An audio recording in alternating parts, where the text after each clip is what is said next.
before we begin, I should point out I'm glad you chose to match my hair color with your shirt today. So glad we're staying coordinated.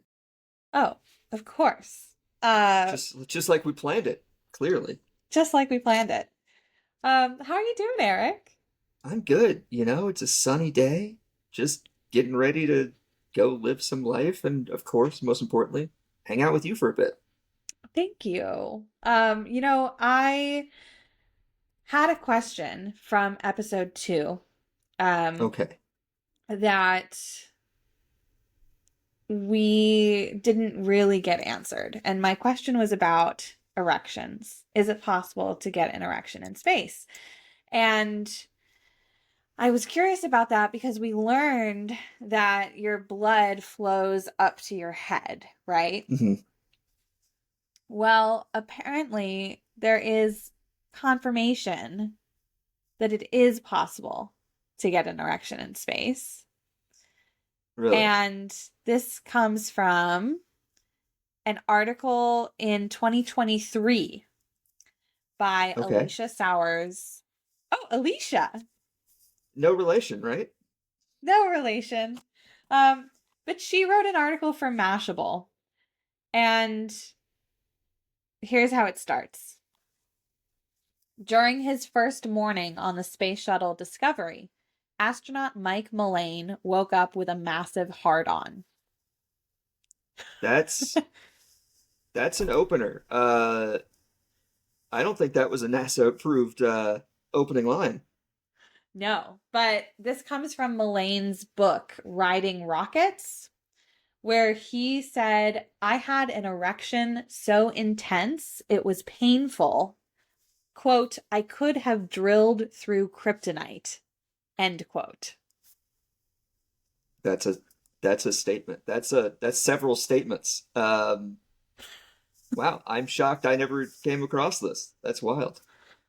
Yeah, I mean, it seems like the most detailed information that we can get about sex in space is not from public statements from NASA, but actually tell all books that individual astronauts write and publish.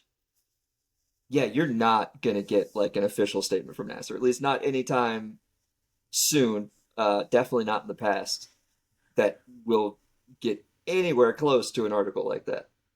Yeah, actually on that topic, there was a article in 1985 that was, I believe, a Psychology Today article. Okay. Um, and it was titled Sex in Space, Plan for It. Researchers say passion in orbit to be a new fact of life. Um, so it was like Associated Press, Psychology Today. It was quoting a NASA researcher named Yvonne Clearwater. And she basically just said, yeah, sexual activity is normal. And because you have high functioning normal adults going up to space, they're going to have a healthy sexual appetite like any functioning, or most adults. And there actually was so much political fallout after that article came out that NASA hired a staffer for 6 months just to deal with that particular fallout. Man, NASA in the 80s, like height of the Cold War, I'm surprised it was only one. And like today, the good news is they would only need to hire one staffer to cover that for like 6 weeks. So at least we're getting better. Oh, good. Good. Yeah, the cleanup will only take 6 weeks this time. It's fine. Yeah, and also in the 80s, NASA was pretty convinced that they needed to send an all-female crew to Mars because they thought that that would reduce the possibility of sex in space, which they were really worried about because of, you know, reproduction in space not being deemed safe. Um, which is just funny because it's like, yeah, obviously the women could still have sex with each other. Yeah, I suspect that was not taken into account, like a lot of things. Um, I mean, why would anyone of the same sex or gender have sex with each other? That doesn't make any sense. No, doesn't make any sense whatsoever, they said sarcastically for the listeners out there. Yes, completely sarcastically. Uh, Oh my so okay, gosh. so this astronaut wrote this article talking about his plumbing enhancements in microgravity, and He wrote a book. man, and wrote a book.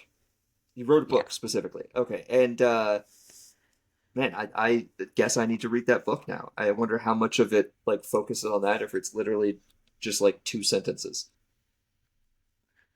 Yeah. I wonder.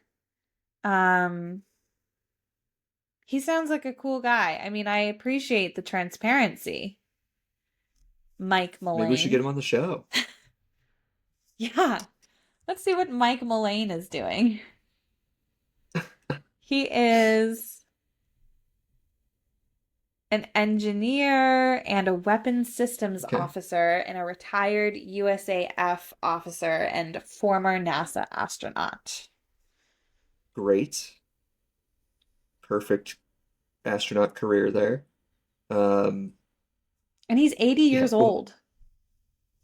well, astronauts get old. Um, so maybe we'll have our people call his people.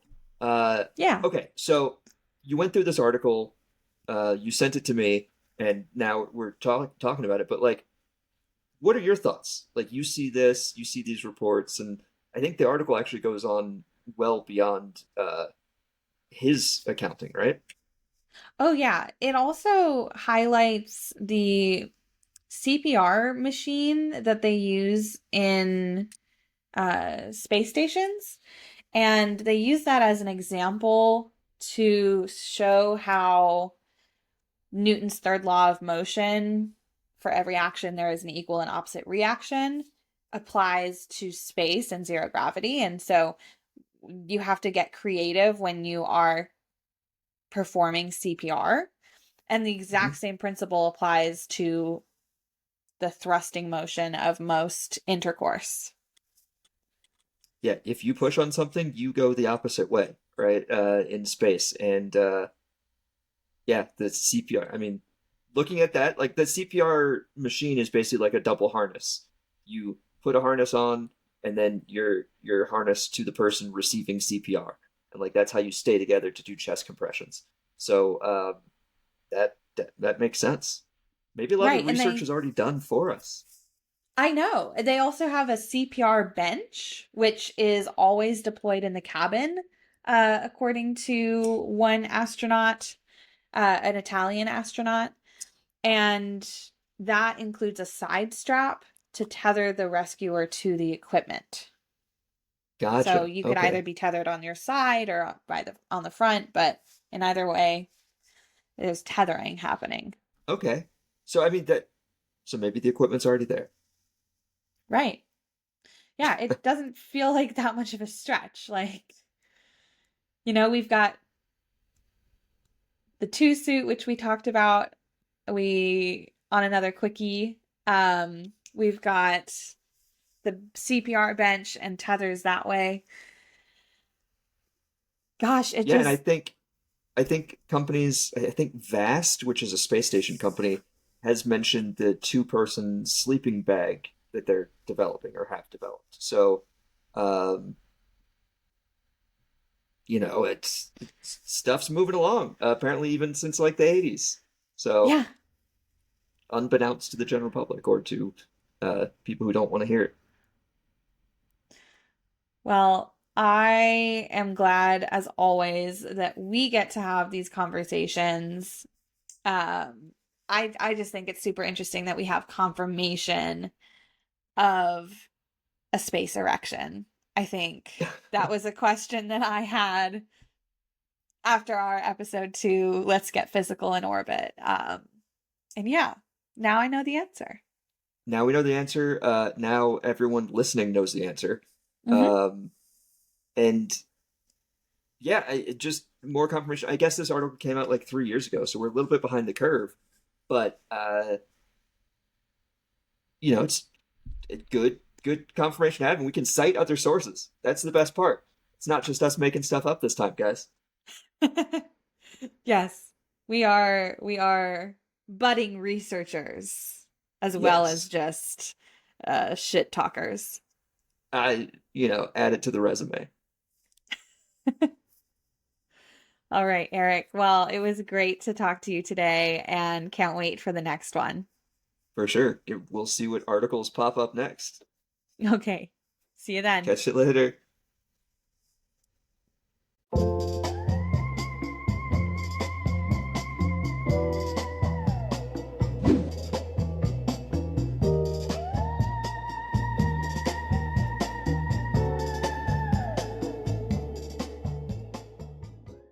Bodies behave differently in space. Hydration floats, skin gets confused, sensation changes. At Ready Set Jet, we know this firsthand because we've actually been to space. RSJ is the world's first biotech skincare brand certified for space. Our Beauty Baton spent 18 days in orbit, traveling 8.4 million miles on the Axiom 4 mission. Waterless, zero mess, designed for bodies in motion, on Earth or off it. Discover Ready Set Jet, groundbreaking science, great skin, any gravity. ReadySetJetOfficial.com. Use code 0GSpot20 to save 20% on products at Ready Set Jet on their website, ReadySetJetOfficial.com. That's the number 0GSPOT20 to save 20% on products at Ready Set Jet on their website, ReadySetJetOfficial.com.